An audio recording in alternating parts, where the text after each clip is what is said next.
चैत्र के महीने में पाप मोचन। एकादशी का व्रत लोग कहते हैं कि कर लिया, जान लिया, पर एकादशी शिव की आराधना हो, कृष्ण की आराधना हो, भगवत स्मरण हो।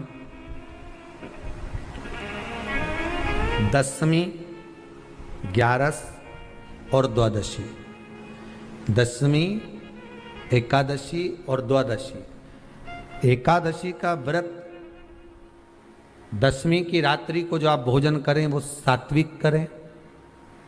एकादशी के दिन भोजन ना करें, अन्न का भाग ग्रहण ना करें, अन्न का भाग ग्रहण ना करें।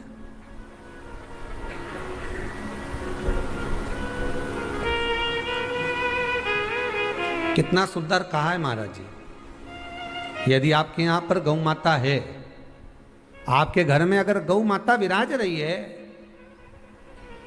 आपके घर में अगर गौ माता है, गाय की अगर आप सेवा कर रहे हैं, अच्छा गाय की सेवा भी बहुत बहुत कम लोग करते हैं। कई घरों में कुत्ता तो मिल जाए पर गौ माता नहीं मिले हो, और कुत्ता घुमाए नहीं जब आधी आधी ऐसी ऐसी चड्डा पहन पहन के, तो ऐसी शान दिखाए कि हमारे बराबर कोई वीआईपी नहीं, कुत्ता घुमा रहे हैं, और वीआईपी इतना कि हमारे बराबर कोई नहीं। और कहीं का गाय के बछड़े को घुमाए तो लोग के गंवा रहे हैं।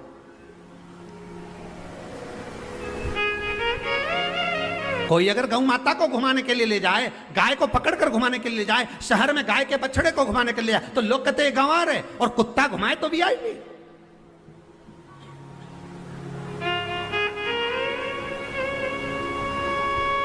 अब समझने वाली विषय ये है कि तुम कुत्ते को घुमाते हो कि कुत्ता तुम्हें घुमाता है। क्योंकि कुत्ता उधर जाए तो तुम्हें उधर जाना पड़े, कुत्ता उधर जाए तो तुम्हें उधर जाना पड़े। परंतु तुम्हारी किस्मत में भगवान ने लिखा भी तो कितना गजब लिखा कि तुम्हारे घर के छोरा छोरी छीछी करे तो वो एक काम वाली रख रखी है ना बच्चे को संभालने के लिए, तो तुम्हारे घर के बच्चे गंदगी करे तो वो काम वाली संभाले। पर तुम्हारी किस्मत तो देखो कितनी जोरदार लिखी, ने तुम कुत्ता कुत्ती के ने छीछी कराने ले जाओ। भजन करिए, थोड़ा सा प्रयास करिएगा। गौशाला में केवल गाय ना रहे, घर घर में गाय होना चाहिए।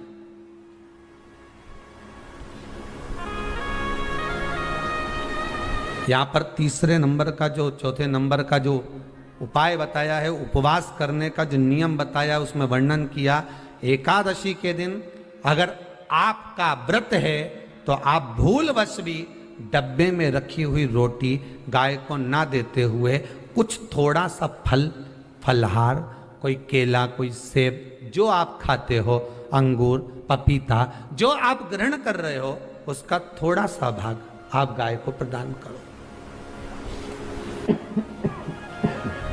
आप गाय को दीजिए।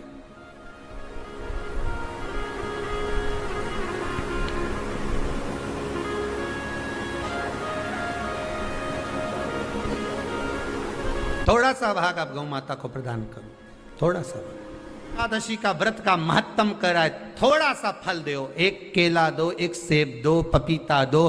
तुम जो फलहार कर रहे हो, चाहे तुम मोरधान पा रहे हो, चाहे तुम जो सामग्री पा रहे हो, पर वो थोड़ा सा, पर गौ माता को उस दिन फलहार दो, अगर एकादशी का आपका व्रत है तो।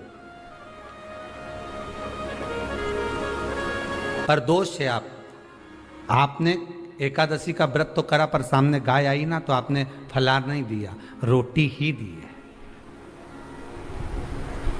रोटी ही दी है। डब्बे में से निकाल के ले गई, गाय आई है रोटी देना, देव मना नहीं।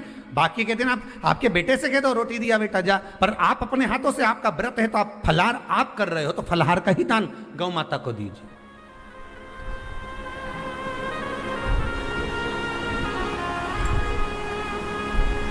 बच्चों से कह दो, जाओ, सेवक से कह दो जाओ जरा दे के आओ रोटी, पर आप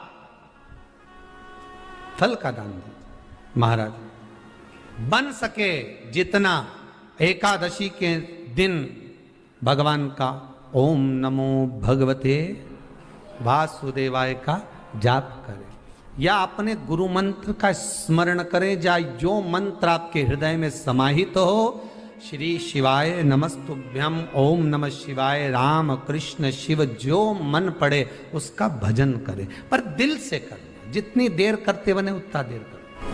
अब कई लोग क्या करते हैं, जो 10वीं से जुड़ी हुई एकादशी रहती है ना, उसको करते। पर वैष्णवों की जो एकादशी मान्य है, वैष्णव धर्म की जो एकादशी होती है, वो द्वादशी से जुड़ी हुई होती है, वह 12 से जुड़ी हुई होती है, द्वादशी से जुड़ी होना चाहिए महाराज। तो वो वैष्णव जो एकादशी होती है, वैष्णवों की एकादशी होती है, वो द्वादशी से जुड़ी हुई पूर्णता का सुख देने वाली होती है। हमें घटने के साथ नहीं चलना, ध्यान दीजिएगा। हमें किसके साथ चलना है? बढ़ने के साथ, क्योंकि हमको आगे बढ़ना है कि पीछे आना है। वैष्णव आगे बढ़ता है, वैष्णव का धर्म है कि अग्रण्य भाव में चले, इसलिए वैष्णवों की जो एकादशी होती है वो आगे की ओर जाती है, अग्रण्य भाव में बढ़ने वाली, द्वादशी की ओर प्रवेश करने वाली, अर्थात हमारे कदम उन्नति की ओर बढ़े, हमारे कदम आगे वैभव की ओर बढ़े, संपदा की ओर बढ़े और भगवान के चरणारविंद की ओर बढ़े, ना कि पीछे की ओर हटे। हम 10वीं के साथ मिली हुई एकादशी ना करें, हम द्वादशी के साथ मिली हुई एकादशी।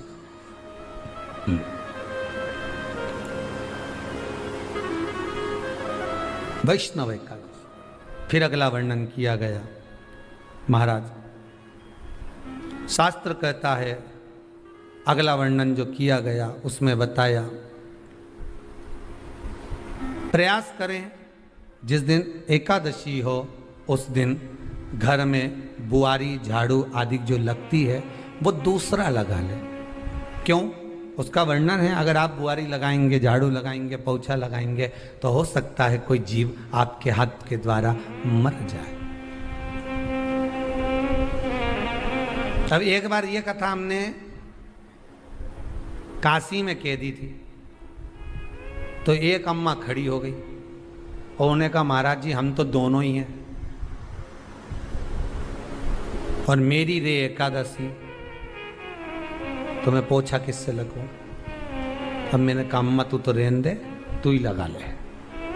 अब हम कह दें कि अब एक तो बोल रहे कि हम घर में दो, और आप कह रहे हो कि जिसका व्रत रहे वो पोछा ना, तो मत लगाओ, छोड़ दो एक दिन, कोई जरूरी है? झाड़ू लगा लिया सब पोछा, तो प्रयास करो कि कोई जीव ना मरे, प्रयास करो। 2 चंदन होते हैं।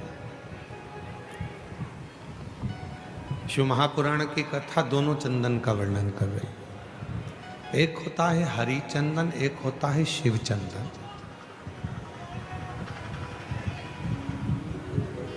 और दोनों चंदन बहुत कठिनता से नहीं बनते,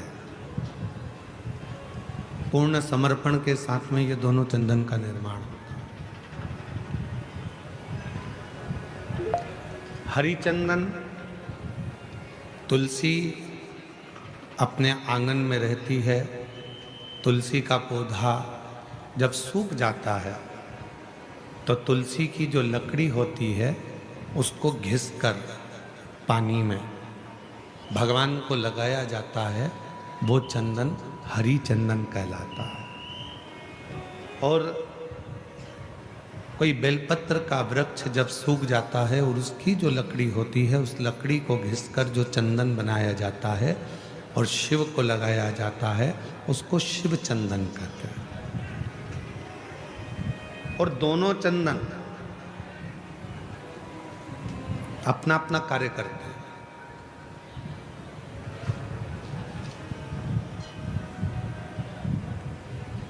जैसे चंदन लगाते समय 3 उंगली का प्रयोग हम भगवान शिव पर करते हैं, आकार, ओमकार, ओमकार। ये 3 उंगलियों का प्रयोग हम शिव जी पे चंदन लगाते समय करते हैं।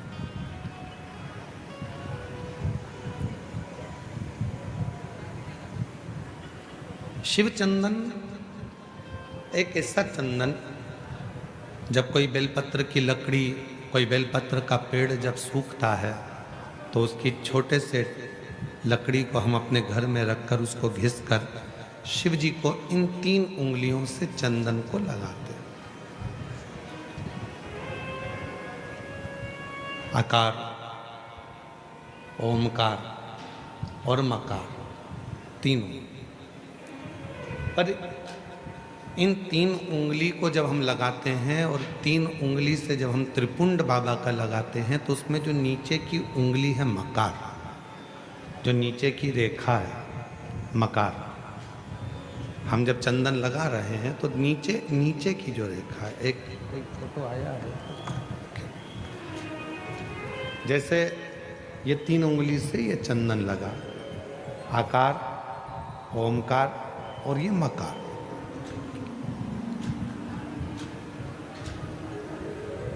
अब दुनिया की दृष्टि में लोगों को लगता है कि चंदन की लकड़ी से जो हमने चंदन लगाया वो भी श्रेष्ठ है, पर बेलपत्र की लकड़ी से जो हम चंदन लगाते हैं, चंदन घिसते हैं और वो भगवान शिव को लगाते हैं, उसमें जो ये मकार वाली रेखा है, जब हम 3 उंगली लगाते हैं तो नीचे की जो मकार की रेखा है उस रेखा का थोड़ा सा चंदन, यदि कितना भी बीमार व्यक्ति है उसके कंठ में अगर वो चंदन मकार की रेखा का थोड़ा सा चंदन उसके कंठ पर लगाना प्रारंभ कर देते हैं तो 15 दिन में वो पलंग पर से उठकर बैठना प्रारंभ कर देता है, कितना भी बीमार क्यों।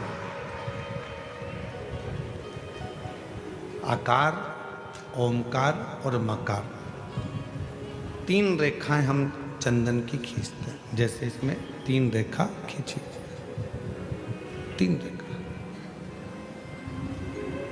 एक हरी चंदन है जो तुलसी की लकड़ी को घिसकर, जब तुलसी सूख जाती है, तुलसी जब सूख जाती है तो उसकी लकड़ी को घिसकर तैयार करा जाता है, उसको हरी चंदन कहते हैं। और वो हरी चंदन भगवान नारायण को, शालिग्राम भगवान को, भगवान नारायण को, भगवान विष्णु को वो हरी चंदन लगाया।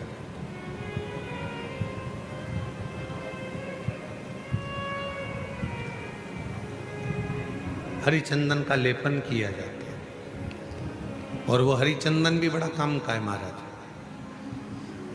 जब शालिग्राम भगवान को हरी चंदन लगाते हैं, हरी चंदन का लेपन करते हैं, या एक बिंदी भी हरी चंदन की लगाते हैं, और यदि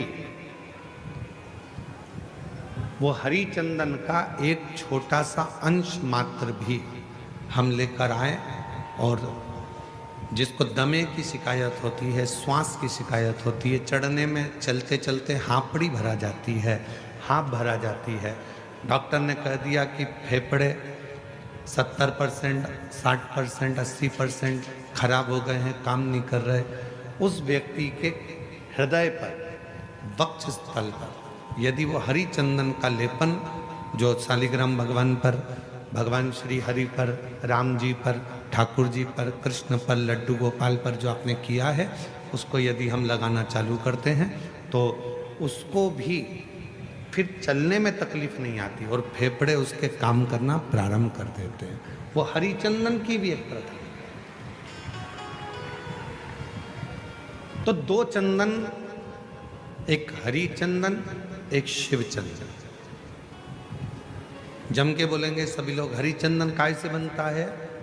तुलसी की लकड़ी से। और शिव चंदन काय से बनता है?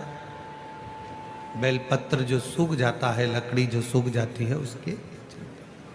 दोनों कारगर।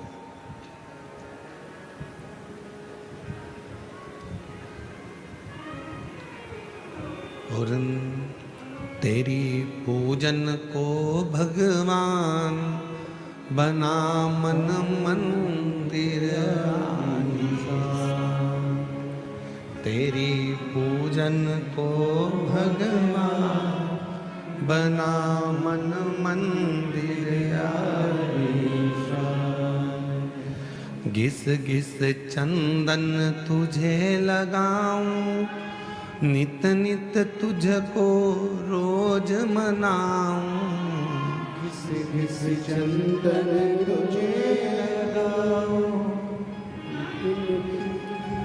हे भगवान, नित्य तेरे को मैं मनाऊं, घिस घिस चंदन रोज लगाऊं, नित नित भोला तुझे मनाऊं, घिस घिस चंदन रोज लगाओ, नित नित भोला तुझे मनाओ, तेरी पूजन को भगवान बना मन मंदिर आलीसा, तेरी पूजन को भगवान बना मन मंदिर आलीसा। नित्य पूजन का एक फल। एकादशी के दिन शंकर भगवान को चावल का दाना चढ़ाना चाहिए कि नहीं चाहिए?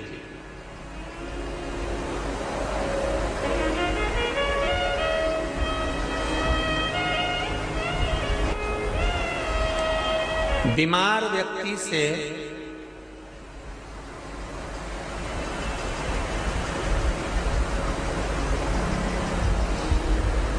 कोई बीमार व्यक्ति है, बहुत रोगीला, उसको बहुत रोग है, शुगर है, बीपी है, थायराइड है, सब कुछ है उसको, और वो रोगीला व्यक्ति जब डॉक्टर के पास जाकर पूछे, डॉक्टर साहब मेरी तबीयत ठीक नहीं रहती है, मैं बहुत कष्ट में रहती हूँ, बहुत तकलीफ है शरीर में, और अभी सावन का महीने का व्रत आ रहा है डॉक्टर साहब, 1 महीना में व्रत करती थी पहले, करूं कि नहीं करूं? तो डॉक्टर साहब क्या बोलेंगे? बोलते जाओ जरा जम के। डॉक्टर बोलेगा कि आप व्रत मत करो।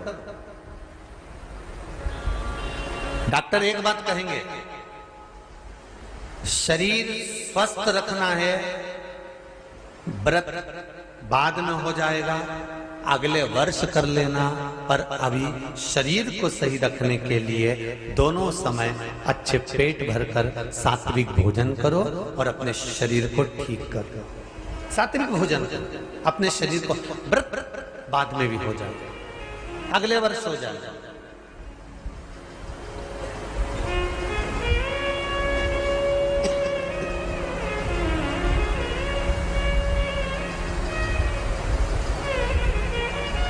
अभी तुम थोड़ा सवेरे 2 बिस्कुट ले लिया करो, सुबह नाश्ता ले लिया करो, भोजन ले लिया करो, फिर दोपहर में कुछ हल्का फुल्का लेकर थोड़ी थोड़ी देर में खाते रहना चाहिए हो।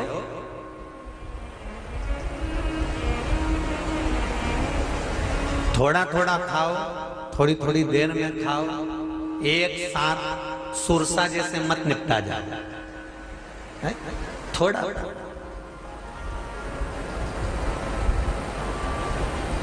ज्यादा खाओगे और ज्यादा कमाओगे तो दूसरों को कष्ट नहीं होगा, कष्ट खुद को होगा। ज्यादा खाओगे अपाच्य हो जाएगा, रात की नींद उड़ जाएगी, शरीर में अच्छा नहीं लगेगा। ज्यादा कमाओगे, रात की नींद उड़ जाएगी, दुनिया की दृष्टि तुम पर पड़ जाएगी और तुम्हारी रातों की नींद। कमाओ भी उतना जितना खर्च कर सको और खाओ भी उतना जितना पचा सको। अति सर्वस्व वर्जक। डॉक्टर कहेंगे ये तुम्हारा व्रत जो है ना अगले साल कर लेना, इस साल मत करिए, इस साल तो आराम से भोजन वोजन करो तुम लोग, बढ़िया प्रेम से खाओ पिए। तो उसी तरह किसी ने पूछा कि चावल का दाना एकादशी पर भगवान शंकर को चढ़ा सकते हैं? चावल का दाना शंकर जी को चढ़ाते क्यों है, पहले तो वो समझ। बेलपत्री का तो महत्व आपको बार बार बताया कि बेलपत्री शिव जी को क्यों चढ़ाई जाती है, कहीं रोग के लिए, कहीं बीमारी के लिए, कहीं किस कार्य के लिए, कहीं कोई कार्य के लिए, कहीं कोई कार्य के लिए। चावल का दाना अगर हम शंकर भगवान को चढ़ा रहे हैं तो क्यों चढ़ा रहे हैं, उसका कारण क्या है? चावल का दाना शिव को चढ़ाने का केवल एक कारण रहता है कि चावल को अक्षत कहते हैं।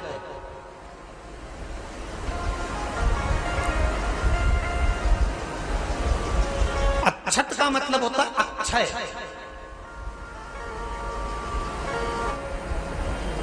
उसका मतलब क्या होता है? अक्षय, जिसका कभी क्षय ना हो। जब हम भगवान शंकर को चावल का दाना चढ़ाते हैं, जैसे बहुत ध्यान दीजिएगा महाराज, बहुत समझने वाली बात है, बहुत ध्यान से।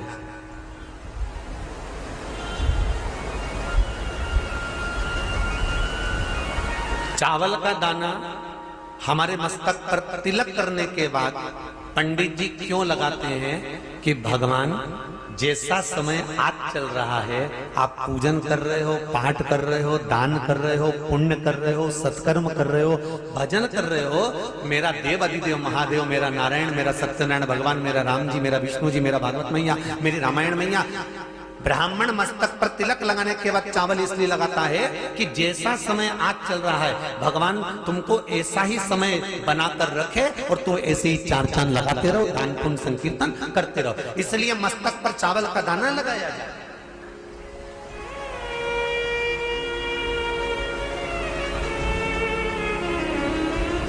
कोई मर जाता है, मरने के बाद जब तक पगड़ी नहीं होती तब तक माथे पर तिलक चावल का दाना लगाया जाता है।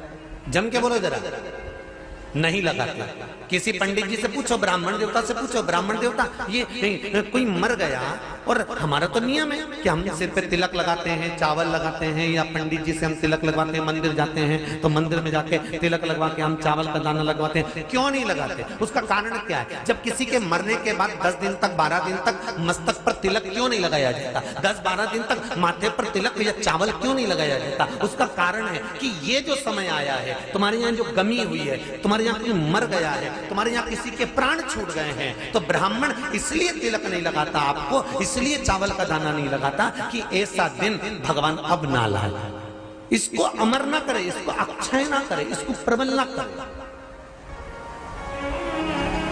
और जब चावल का दाना, तो यहां शिव महापुराण की कथा करी, चावल का दाना हम शिव जी को क्यों चढ़ाते हैं, भगवान को क्यों समर्पित करते हैं, भगवान की पूजन में अक्षत क्यों समर्पित करते हैं, चावल क्यों समर्पित करते हैं, उसका कारण क्या है? तो कहा आज मैंने जब चावल का दाना आपको समर्पित करा है, जिस भाव से, जिस विश्वास से, जिस श्रद्धा से, जिस मन से मैं आपको रिझा रही हूं, हे भोलेनाथ मेरी ये मनोकामना पूर्ण कर, इसको अक्षय कर देना, इसको अमर कर देना, बस इतनी कृपा आप कर।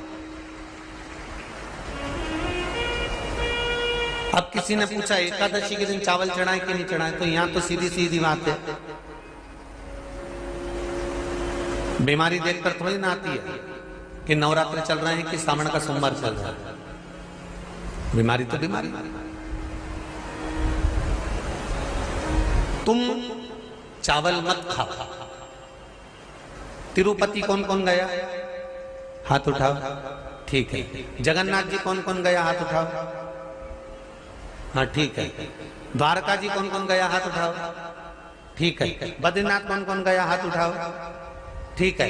एकादशी के दिन कभी तुम बद्रीनाथ चले जाओ, एकादशी के दिन तुम द्वारका चले जाओ, एकादशी के दिन तुम तिरुपति चले जाओ, एकादशी के दिन तुम जगन्नाथ चले जाओ, एकादशी के दिन तुम्हारी मर्जी पड़े भगवान के किसी धाम में चले जाओ और भगवान को भोग लगाओ और उनकी थाली को झांक कर देखना, उसमें चावल जरूर मिलेगा। उसमें ऐसा नहीं है कि चावल नहीं मिलेगा। बद्री नारायण में भगवान को चावल का भोग लगा हुआ मिलेगा, द्वारका में चावल का भोग लगा हुआ मिलेगा, आपको जगन्नाथ में चावल का भोग लगा हुआ मिलेगा, तिरुपति में मिलेगा, द्वारकाधीश में मिलेगा, नाथद्वारा में मिलेगा, सांवरिया सेठ में मिलेगा, काकरोली जी में मिलेगा। आप जहां जाओगे वहां पर एकादशी के दिन भगवान को चावल आएगा, क्योंकि भगवान के लिए परहेज नहीं है।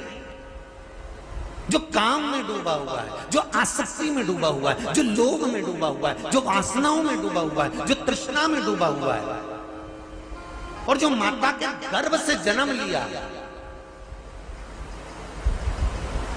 एकादशी के दिन चावल उसको नहीं खाना। बहुत सुंदर संवाद है, ध्यान दीजिएगा। जिसके घर में कमाने वाले 2-4 हैं, पैसा तो आ रहा है पर घर में टिक नहीं रहा, डॉक्टर में, पुलिस में, एक्सीडेंट आदि में, कहीं गलत जगह पर व्यसन में अगर पैसा जा रहा है, जुए में, मांसाहार, मदिरा पान, या कहीं आया पैसा आने में कमी नहीं, आ रहा है पर टिक नहीं रहा, रुक नहीं रहा। कोई मांगने आ गया, दे दिया, फिर वहां से अपने पास नहीं आ रहा, अपन कह रहे हैं भैया हमारा पैसा लौटा दो, नहीं आ रहा। तो महाराज शिव महापुराण की कथा कहती है, एकादशी के दिन गंगा के जल में मात्र 7 बेलपत्री डालकर जो नंदीश्वर भगवान अर्थात जो शंकर जी के शिवलिंग के सामने नंदी होता है, उस नंदी के चरण पर गंगा का जल चढ़ाकर बेलपत्री शिव पर समर्पित कर देता है, उसके घर में रुपया रुकना चालू हो जाता है, फिर वो गलत जगह पर नहीं जाता, गलत स्थान पर वो धन जाएगा ही नहीं। बेटा अगर व्यसन में पड़ा हुआ है, मदिरापान में पड़ा हुआ है, मांसाहार में, जुए आदि में जा रहा है, तुम्हें लग रहा है कि मेरा बेटा गलत मार्ग पर जा रहा है, ये मित्र दोस्ती गलत हो रही है, वो सही जगह पर आ जाए। करना है एकादशी।